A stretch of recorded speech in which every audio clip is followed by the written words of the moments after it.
Quoi dire en prospection immobilière et notamment porte-à-porte? C'est ce que tu vas voir dans cette vidéo. Là, j'ai décidé de t'expliquer un petit peu moi ma stratégie. Donc, je vais te présenter de quelle stratégie je pars, quel script je dis. Et après, à la fin, nous autres petites astuces qui permettent justement de ne rien oublier dans notre bonne pratique commerciale. Donc voilà, j'espère que tu trouveras ton bonheur. Si c'est la première fois que tu me découvres cette vidéo, donc petite présentation rapide, je suis Cédric, je suis un conseiller immobilier depuis une dizaine d'années, mais c'est vrai que ça me tient à cœur toujours de partager et d'apprendre des autres un petit peu ce qui se fait au niveau des bonnes pratiques. Donc, si tu es dans le même état d'esprit, pense à t'abonner pour qu'on puisse échanger tous ensemble sur cette chaîne et la faire grandir. Et pareil, surtout, contribue dans les commentaires en nous disant ce que toi tu as pensé de cette vidéo, quelle stratégie tu mets en place et quelle bonne pratique, sinon tu aimerais bien que l'on aborde. Alors aujourd'hui, du coup, je vais te parler d'une stratégie que je mets en place lorsque je vends un bien, une maison. En fait, l'idée c'est quoi? C'est d'essayer de faire le maximum de bruit possible par rapport à la vente de cette maison-là. Comment est-ce que je vais me prendre?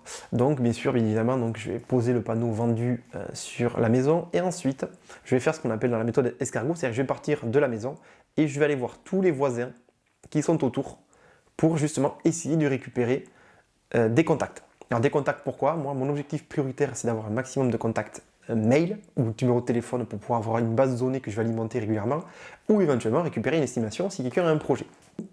Qu'est-ce que je vais dire? Donc mon script lorsque je vois une personne en porte-à-porte. Donc l'idée lorsque je démarche la personne, c'est de sortir un petit peu de ce qui se fait traditionnellement, du genre de dire bonjour, est-ce que vous ne connaîtriez pas quelqu'un qui vend sa maison, son appartement, est-ce que vous-même ne serez pas vendeur, enfin, etc., etc. Donc ça c'est un peu relou. Donc moi je vais à ma façon un petit peu plus authentique. Donc en gros l'idée c'est que je vais dire bonjour, je suis Cédric, ne vous inquiétez pas, je vais vous prendre que quelques secondes. Je ne sais pas si vous êtes au courant, mais votre voisin, monsieur Dupont, par exemple, vient de vendre sa maison et nous l'avons vendue 20 000 € de plus que ce qu'il avait imaginé pour la vendre. Parce que je ne sais pas si vous savez, mais depuis 18 mois, en fait, le marché a énormément évolué. Ici sur le secteur, il y a certaines maisons qui ont atteint jusqu'à 36% d'augmentation, ce qui est assez énorme. Donc du coup, c'est tout naturellement qu'il y a plusieurs autres voisins qui m'ont sollicité pour que je leur estime leur maison. Donc c'est pour ça que je venais vous voir pour savoir si vous aussi, éventuellement, vous seriez intéressé pour que je fasse une estimation de votre maison. Donc là, en fait, il y a deux possibilités. Soit il me dit oui, auquel cas, coup de bol, j'ai une estimation.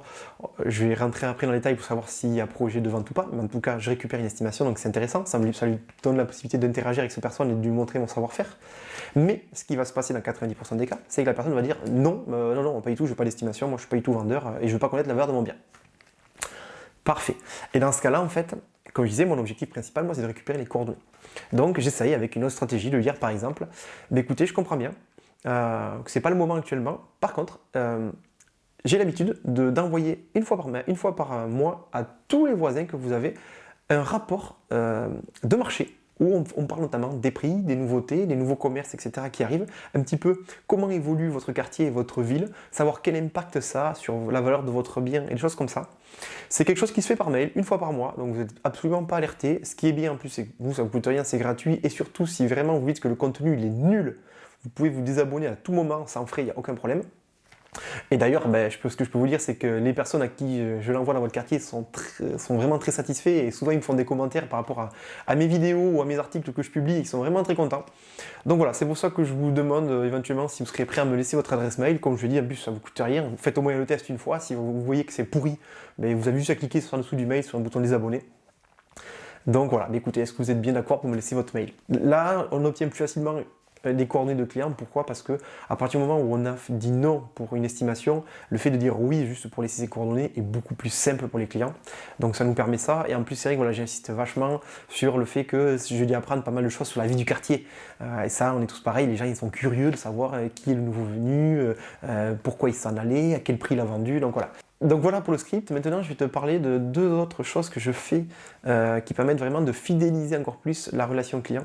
La première, c'est à la fin d'une prospection, on va dire soit le soir, soit plus tard le lendemain, je vais lui envoyer du coup un mail personnalisé à ce client-là. Alors quand je dis personnalisé, c'est quoi? C'est vraiment essayer de faire quelque chose d'authentique et que le client se retrouve dans le mail. Donc si j'ai pu discuter quelques minutes avec lui, je vais essayer de ressortir une anecdote qu'il m'a dit ou une passion commune ou quelque chose qu'on a en commun pour lui dire que j'ai apprécié de le voir.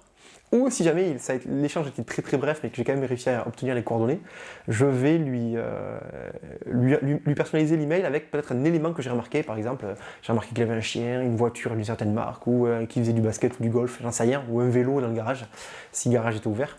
Donc voilà, l'idée c'est de faire un truc du genre bonjour monsieur Duport, ce petit mail car je tenais à vous remercier des quelques minutes que vous m'avez consacrées ce matin, c'est hyper sympa de votre part. J'ai apprécié discuter avec vous des bonnes adresses locales et d'ailleurs j'en profite pour vous parler de ce restaurant, je ne sais pas si vous le connaissez, mais il est vraiment très très bon. Donc voilà, écoutez, passez une excellente journée et puis je vous dis à une prochaine fois dans le quartier lorsque je passerai. Voilà, un petit mail simple comme ça, c'est très bien. Ensuite, une fois que j'ai ça, très important, on parle d'hygiène commerciale, ça va être d'enregistrer ce contact dans son CRM ou dans son système d'automatisation de mail, là, comme Sendinblue, System.io, Mailchimp, enfin je ne sais plus les noms qu'il y a, mais il y en a plein. Voilà, l'idée c'est de le mettre dedans pour pouvoir après l'inscrire à la newsletter et lui envoyer un mail tous les mois. Et enfin, le dernier petit truc que je fais dans ce suivi du client, en gros, c'est assez simple. J'ai une petite carte comme ça. En gros, c'est un truc tout simple, c'est une carte, un carton, et je lui écris des fois à la main. Alors, je ne fais pas ça le même jour, je fais ça quelques semaines après. Je lui écris un petit courrier à la main que je laisse dans la boîte aux lettres quand je suis repassé en prospection, choses comme ça. Pourquoi? Parce que j'ai remarqué que moi, sur ma clientèle, c'est une clientèle qui est quand même. On va dire que la majorité des gens, ils ont 30 ans, 40 ans, mais il y en a aussi une partie qui est retraitée. Et aujourd'hui, ça se perd, le fait d'écrire des cartes postales, d'écrire des choses à la main. Donc j'ai remarqué que les gens apprécient énormément l'attention. Donc je me fais ça aussi, et c'est vrai que j'ai remarqué, voilà, ça me permettait vraiment de s'ancrer dans la relation avec les clients. Et donc voilà, et donc dernière petite chose avant la fin, et tu y as droit si jamais tu es resté jusqu'à la fin, c'est vachement sympa. D'ailleurs, mets-moi un like, ça permet de savoir qui c'est qui est resté jusqu'à la fin de la vidéo. Là, je vais te révéler un petit peu aussi comment tu peux faire une stratégie un peu plus moderne. Lorsque tu prospectes, voilà. Moi qu'est-ce que je fais, c'est-à-dire que si je vais prospecter sur un petit village ou un certain quartier, je vais essayer de coupler ça aussi avec, je vais faire un post sur Facebook, par exemple si je suis sur mon village, je fais un post sur Facebook que je vais en plus booster avec de la publicité sur Facebook pour que ça soit mis quelque temps, là mettons si je suis prospect pendant une semaine, que ça soit mis sur la semaine sur le portable des résidents. Et en plus, si tu peux faire par exemple des sacs à pain, des choses comme ça, en même temps tu donnes dans la boulangerie locale les sacs à pain à ton nom, etc. Pourquoi? Mais c'est que la personne que tu vas rencontrer, elle ne t'aura jamais vu. Elle va se dire, tiens, ce gars-là, il a vendu la maison, ok, il est venu me voir, il a l'air sympa, il a l'air professionnel, j'ai bien aimé son petit mail de remerciement qu'il m'a fait. En plus de ça, putain, j'ai pas fait gaffe, mais il est partout sur Facebook. Bah oui, évidemment, je suis en train de sponsoriser une publication, donc c'est normal que tu me vois. Et en plus de ça, je suis allé chercher le pain, il y a son sac à pain. Donc tout ça, ça fait un énorme écosystème, et là, ça permet vraiment de regagner en notoriété. Alors, c'est pas pour autant que le gars va nous appeler dès le lendemain, mais en tout cas, on va s'imposer petit à petit en faisant des choses comme ça. Donc voilà pour cette anecdote que je tenais à te partager. Voilà, je serais ravi de savoir toi comment tu prospectes en porte-à-porte. Voilà, quelles sont tes stratégies? Voilà, partage. L'idée c'est de partager. C'est de partager ça dans les commentaires. Si tu es un conseiller immobilier ou que tu connais un conseiller immobilier qui est vraiment très très fort en porte-à-porte, eh bien n'hésite pas à le taguer dans les commentaires. Ça me ferait plaisir de pouvoir l'interviewer et qu'on fasse éventuellement un échange de bonnes pratiques. Et en tout cas, merci pour ton attention et je te dis à très bientôt pour une prochaine vidéo.